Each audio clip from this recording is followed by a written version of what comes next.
जय शनिदेव। प्रिय दर्शकों, मैं राजेश जोशी आपका ज्योतिष जागृति केवल सत्य कार्यक्रम में स्वागत करता हूं। आपको सिखाने की श्रृंखला को आगे बढ़ाता हुआ आज हम बात करते हैं कर्क लगन की कुंडली में राहु देवता की प्लेसमेंट की। प्रिय दर्शकों, पहले घर में 4 नंबर लिखा है यानी कैंसर राशि। इसका मतलब ये हुआ ये हमारी कर्क लगन की कुंडली है। आज बात करेंगे कि राहु देवता अलग अलग भावों में कैसा रिजल्ट्स देते हैं और उसके इम्पैक्ट्स कैसे होंगे। हर भाव में उसका डिटेल में आपको विस्तृत जानकारी दूंगा कि कैसे रिजल्ट्स वो देगा। लेकिन प्रिय दर्शकों, एक बात मैं हमेशा कहता आया हूँ, बार बार कहता हूँ, वो याद रखिएगा, हर ग्रह का बलाबल देखना बहुत ज़रूरी है। उसके रिजल्ट्स का निर्धारण उसके ग्रह में जो भी बलाबल होगा वो बलाबल ही उसका निर्धारण करेगा कि उसके अच्छे या बुरे रिजल्ट्स कितने मिलेंगे। मान लीजिए कर्क लगन की कुंडली हो, लगन में ही राहु देवता पड़े हों, कभी अच्छा फल नहीं देंगे। क्यों? क्योंकि चंद्रमा की राशि में राहु का जाना सदैव अशुभ माना जाता है, एक तरह से ग्रहण योग का माना जाता है ये। तो जब भी राहु की दशा अंतरदशा चलेगी वो मेंटल पीस, हेल्थ को डिस्टर्बेंस देगा, वो पेट संबंधी औलाद संबंधी प्रॉब्लम देगा, वो दाम्पत्य सुख में भी प्रॉब्लम देगा और वो भाग्य में पिता के साथ भी प्रॉब्लम्स देगा। क्यों? क्योंकि राहु यहाँ अति शत्रु के घर में बैठा है, अति मारक हो गया इस कुंडली में। राहु देवता दूसरे घर में बैठा हो यानी सिंह राशि का, ये भी उसकी अति शत्रु राशि है, कभी अच्छा फल नहीं देने वाला पूर्ण जिंदगी में। जब उसकी दशा अंतरदशा चलेगी सदैव धन का अभाव रहने वाला है, परिवार में सदैव दिक्कत परेशानी का माहौल बना रहेगा। उस जातक की वाणी, जिसका दूसरे घर में राहु हुआ, उसकी वाणी उग्र होगी। क्यों? क्योंकि नेगेटिव प्लैनेट है और ये वैसे भी सूर्य देवता क्रूर प्लैनेट के डिपार्टमेंट बनता है और अगर राहु उसमें प्लेस्ड हो जाए उसकी क्रूरता को और खराब करता है, यानी वाणी और ज्यादा नेगेटिव कर देता है। राहु देवता तीसरे घर में हो यानी कन्या राशि के हों राहु देवता, कभी अच्छा फल नहीं देंगे। क्यों? क्योंकि वो मेहनत बढ़ाते हैं। मेहनत का एक्स्ट्रा बढ़ना आम आदमी के लिए सदैव प्रॉब्लमेटिक होता है क्योंकि उसके रिजल्ट्स कभी उसके बराबर नहीं होते। तो मेहनत का बढ़ना हर एक बंदे के लिए सदैव इसीलिए प्रॉब्लम होता है कि उसके रिजल्ट्स जब प्रॉपर ना मिले तो वो बंदा फ्रस्ट्रेट होना शुरू हो जाता है, वो बंदा खिंचता है, वो बंदे को गुस्सा बिना कारण के आता है। तो वो सारे नेगेटिव रिजल्ट्स जो हैं वो यहाँ क्रिएट हो जाते हैं थर्ड हाउस में यानी कन्या राशि में। कभी भाई बहनों से नहीं बनने देता, अपनी दशा अंतरदशा में वो भाई बहनों से लड़ाई झगड़ा जरूर करवाता है, वो छोटी यात्राएं भी करवाता है, लेकिन वो रहता सदा प्रॉब्लमेटिक ही है। राहु देवता चौथे घर में यानी तुला राशि के पड़े हो, ये घर अच्छा है प्रिय दर्शकों, और ये शुक्र देवता का घर है। शुक्र देवता का घर होने की वजह से राहु अपने मित्र के घर चला गया और घर भी अच्छा है। अगर शुक्र की कुंडली में कहीं प्लेसमेंट अच्छी हुई तो राहु देवता इस कुंडली में सदैव चौथे घर में पॉजिटिव रिजल्ट देगी। अपनी दशा अंतरदशा में मकान, भूमि, गाड़ी, वाहन बनाने में सदैव मदद करेंगे क्योंकि वो अपने मित्र के घर में बैठे हैं। राहु देवता का अपना कोई वजूद नहीं है, वो जिस घर में जाते हैं वैसा ही रिजल्ट देते हैं। अगर वो मित्र के घर में जाएंगे तो वैसा रिजल्ट देंगे, अगर वो शत्रु के घर में जाएंगे तो वैसा रिजल्ट देंगे। तो यहाँ चौथे घर में अगर शुक्र अच्छा हुआ तो राहु देवता यहाँ पॉजिटिव रिजल्ट देंगे। विदेश यात्रा भी करवा सकता है, विदेश सेटलमेंट भी करवा सकता है, ऑब्स्टेकल्स को हार्डवर्क से इंप्रूव भी कर सकता है, विदेश से कारोबार भी कर सकता है जातक अपनी दशा अंतरदशा में। राहु देवता अगर पंचम घर में पड़े हों यानी स्कॉर्पियो राशि के, वृश्चिक राशि के, ये 5वां घर है, ये मंगल का घर आ गया। क्यों? क्योंकि यहाँ 8 नंबर लिखा है, 8 का मालिक मंगल होता है, तो 5वें घर का मालिक मंगल बना और राहु देवता 5वें घर में आ गए। स्कॉर्पियो राशि में सदैव राहु को नीच का माना जाता है, जो गोचर में आजकल चल भी रहे हैं। तो यहां अगर राहु देवता नेटल में भी पड़े हुए तो उस बंदे की प्रॉब्लम्स डबल हो जाएंगी, मेंटली पीस डिस्टर्ब हो जाएगी, स्टमक में प्रॉब्लम शुरू हो जाएंगी, पिता से नहीं बनने वाली, लाभ में प्रॉब्लम्स होंगी, हेल्थ में भी प्रॉब्लम देगा और मेंटली भी डिस्टर्ब करेगा, संतान से भी डिस्टर्बेंसेस क्रिएट होंगी। ये बात सदैव याद रखिएगा दर्शकों, नीच का राहु और ज्यादा बुरा हो जाता है। राहु देवता धनु राशि के पड़े हों छठे घर में, यानी छठे घर में भी राहु देवता अति मारक होते हैं। मेंटली पीस डिस्टर्ब करना, हार्डवर्क ज्यादा कराना, कामकाज में सेटल ना होने देना, बिना कारण का कोर्ट केस, लिटिगेशन, प्रॉब्लम्स देना, ये सारी चीजें छठे घर का राहु हमें देता है। फजूल का व्यय कराना, परिवार से दूर ले जाना, कामकाज में ऑब्स्टेकल, क्योंकि पांचवी दृष्टि यहाँ, सातवीं यहाँ और नवम यहाँ पड़ती है, तो सदा प्रॉब्लमेटिक होता है। राहु देवता सातवें घर में पड़े हो, यानी मकर राशि के पड़े हो, अच्छा फल देंगे, क्योंकि अपने मित्र के घर में बैठे हैं। लेकिन कंडीशन ये है कि शनि की प्लेसमेंट भी कुंडली में कहीं अच्छी होनी चाहिए। अगर शनिदेव की प्लेसमेंट कहीं हिल गई तो राहु सातवें घर का पड़ा हुआ कभी अच्छा फल नहीं देगा। अपनी दशा अंतरदशा में दाम्पत्य सुख में भी प्रॉब्लम्स देगा, डेली वेजेस में भी प्रॉब्लम्स देगा, और पत्नी से भी नहीं बनने देगा। कभी कलह क्लेश का माहौल बना रहेगा, दिक्कत परेशानियां होती ही रहेंगी उसे। राहु देवता आठवें घर में पड़े हो, कभी अच्छा फल नहीं देने वाले पूरी जिंदगी। अगर उसकी दशा बंदे की चल पड़ी जिसका आठवें में राहु पड़ा होगा, पूर्ण जिंदगी वो बंदा खपता ही रह जाता है, कभी उसकी सेटलमेंट नहीं होने देते राहु देवता। क्यों? क्योंकि यहां से व्यय को दृष्टि डाली, यहां प्रॉब्लम्स, यहां से धन कुटुंब वाणी पे दृष्टि डाली, यहां प्रॉब्लम्स, यहां से मकान गाड़ी भूमि वाहन पर दृष्टि डाली, वहां भी प्रॉब्लम्स ही देंगे। अपनी दशा अंतरदशा में, पंजाबी में हम कहते हैं बंदे को टांग के रखते हैं राहु देवता, यहां आठवें घर में अगर पड़े हो तो। राहु देवता नौवें घर में पड़े हो, यानी बृहस्पति की साधारण राशि में।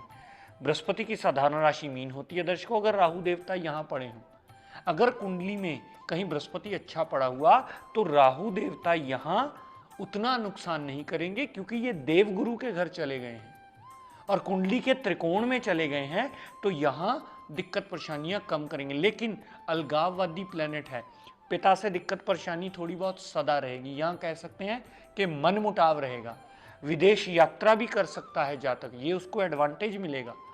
धर्म को लड़ करके मानना और फिर परमात्मा ने जो चीज नहीं दी उसको उसके फैक्टर से डिनाई करना। परमात्मा आपने मुझे ये चीज नहीं दी, मैंने पाठ किया था, अब मैंने आपको आगे से मानना ही नहीं। इस तरीके का बिहेवियर अडॉप्ट कर लेता है जातक।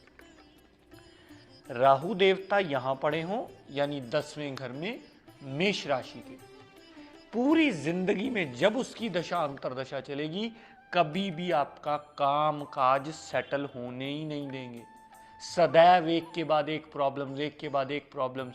पूरी जिंदगी जातक अपना इन्वेस्टमेंट लगा के काम नहीं कर सकता, क्योंकि राहु देवता सबॉर्डिनेशन के कारक हैं।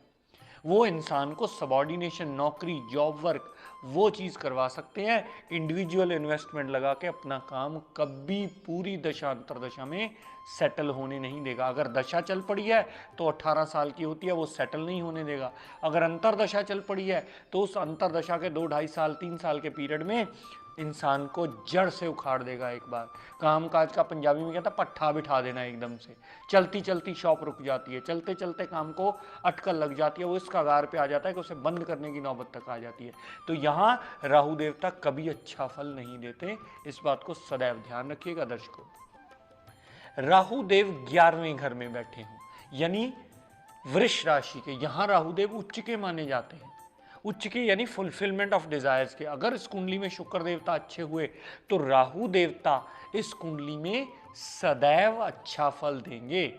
अपनी दशा अंतरदशा में अनसर्टेन गेन्स देंगे, मेहनत करवाएंगे, भाई बहनों से बनेगी, भाई बहनों की सपोर्ट से जातक तरक्की कर लेगा, क्योंकि वो उच्च के हैं। उच्च के होने से जातक के लिए राहु देवता बाध्य हो गए कि अच्छा रिजल्ट देना मेरे नियम में बना दिया गया, क्योंकि मेरी प्लेसमेंट उच्च की हो गई। यहां एक और एडवांटेज देंगे, यहां अगर वो पंचम भाव को देखेंगे तो पंचम भाव में वो दृष्टि डालकर एक पुत्र प्राप्ति का योग जरूर बना देंगे। क्यों? क्योंकि राहु देवता भी बृहस्पति की तरह पुत्र कारक ग्रह माने जाते हैं। तो 5वें घर पे अगर दृष्टि डली, उसके लिए एडवांटेज मिलेगा। छोटे भाई बहनों से भी एडवांटेज, छोटी यात्राओं से भी एडवांटेज, पत्नी से, डेली रोजी रोजगार से और पार्टनरशिप से भी लाभ होगा, अगर राहुदेव उच्च के 11वें घर में पड़े हैं और उसकी दशा चल पड़ी हो तो।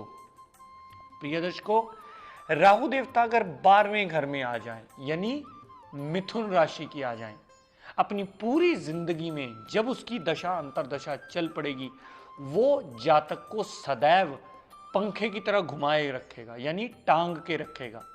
इंसान का व्यय कभी काबू में नहीं आने वाला उससे। उसको पता ही नहीं चलता कि मैं 1000 कमा के लाया हूं और मेरा 1200 का खर्चा पहले ही तैयार खड़ा हुआ। वो सारी जिंदगी इसी उधेड़-बुन में गुजार देता है। हाँ, विदेश सेटलमेंट जरूर करवा देता है क्योंकि इसकी एक दृष्टि आपके नेटिव लैंड पे पड़ रही है। चौथा जो घर होता है, गाड़ी, माता, भूमि, वाहन, मकान का, उस पर दृष्टि पड़ती है। ड्यू टू सेपरेटिव टेंडेंसी ये इससे अलग करवा देता है। तो अगर चौथे घर पे राहु की दृष्टि पड़ी तो विदेश की सेटलमेंट कंफर्म करवा देता है। राहु देवता की छठी दृष्टि यहां पड़ी, छठे घर पे। राहु देवता की सातवीं दृष्टि छठे घर पे पड़ी। रोग, ऋण, शत्रु, दुर्घटना, मुकदमा एक्टिवेशन में लगे ही रहते हैं। इंसान उसी, पंजाबी में कहते हैं, कच कच कच से बाहर ही नहीं आ पाता। क्यों? क्योंकि सातवीं दृष्टि उसकी छठे घर पे पड़ रही है। राहु देवता की नौवीं दृष्टि आठवें घर पे पड़ी।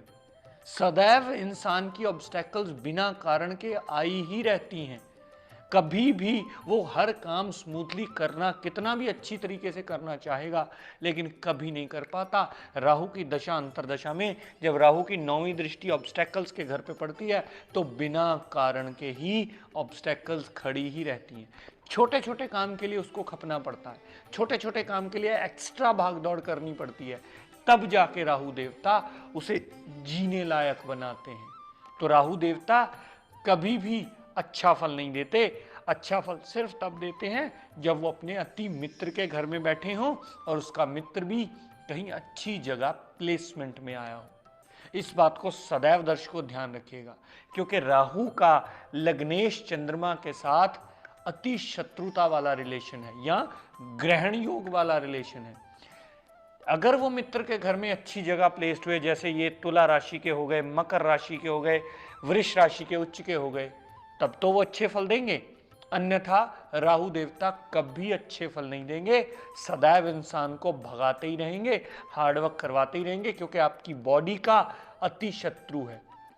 बॉडी का अति शत्रु होने की वजह से इंसान में खपने का तत्व जरूरत से ज्यादा बढ़ा देता है। क्यों? क्योंकि ये शनिदेव की परछाई है और शनिदेव इस कुंडली में अति मारक है। अति मारक की परछाई बनना और ज्यादा अति मारक हो जाता है, तो वो रिजल्ट अच्छे को भी रोक देता है, बाध्य कर देता है, कभी अच्छा रिजल्ट नहीं देने देता। सबसे अच्छी रेमेडी इसकी ये है कि खुद पाठ कीजिए, खुद पूजन कीजिए, किसी के पास जाने की जरूरत ही नहीं है, क्योंकि वहमों से भरी हुई है दुनिया, चाहे वो काल सर्प के नाम पे हो, चाहे पितृदोष के नाम पे हो। सिर्फ पैसा देखना है। अगर कोई पितृदोष कह रहा है तो आपकी ऊपर वाली पॉकेट देख रहा है, अगर काल सर्प कह रहा है तो नीचे वाली दोनों पॉकेट्स देख रहा है। इस बात को सदैव ध्यान रखिए। प्रिय दर्शकों, आज का tip of the day note कर लीजिए। जब भी आपको लगे, या अपनी कुंडली खोल करके स्वयं भी आप एनालाइज कर सकते हैं कि आपकी कुंडली पे शनिदेव की महादशा चल रही है, राहु की महादशा चल रही है, केतु की महादशा चल रही है, शनि की 7.5 चल रही है, शनि का ढैया चल रहा है। आपको अगर इस बारे में कोई भी विद्वान बता दे या आप स्वयं भी कुंडली खोलकर देख ले तारीखों में से, तो आप एक सिंपल सा काम कर सकते हैं। अगर हो सके तो शनिवार का व्रत करना शुरू कर दीजिए। नियम बना लीजिए, जितना मर्जी राहु शनि केतु बुरे प्रभाव में हो, वो रिजल्ट अच्छा देने के लिए, इंप्रूवमेंट का ट्रैक देने के लिए आपको रास्ता दे देते हैं। अगर ये भी ना कर सकें तो सबसे ज्यादा एडवांटेज वाला काम, अमावस्या का व्रत करना मत भूलिए। साक्षात शनिदेव का दिन होता है, अमावस्या का व्रत खुद घर बैठ के कर लीजिए। नमक रहित एक बार खाना, नमक रहित बिना नमक के यानी एक बार खाना खा लीजिए, शनिदेव की कथा कर लीजिए, पाठ पूजन कर लीजिए। उससे सदैव आपको अच्छा फल मिलने में, यह शनिदेव अच्छा फल देने में बाध्य हो जाएंगे। अपनी वाणी को दर्शकों यहीं विराम देता हुआ आप सबसे आज्ञा लेता हूं और प्रार्थना करता हूं कि शनिदेव हम सब पर अपनी कृपा दृष्टि, दया दृष्टि सदैव बनाए रखें। जय शनिदेव।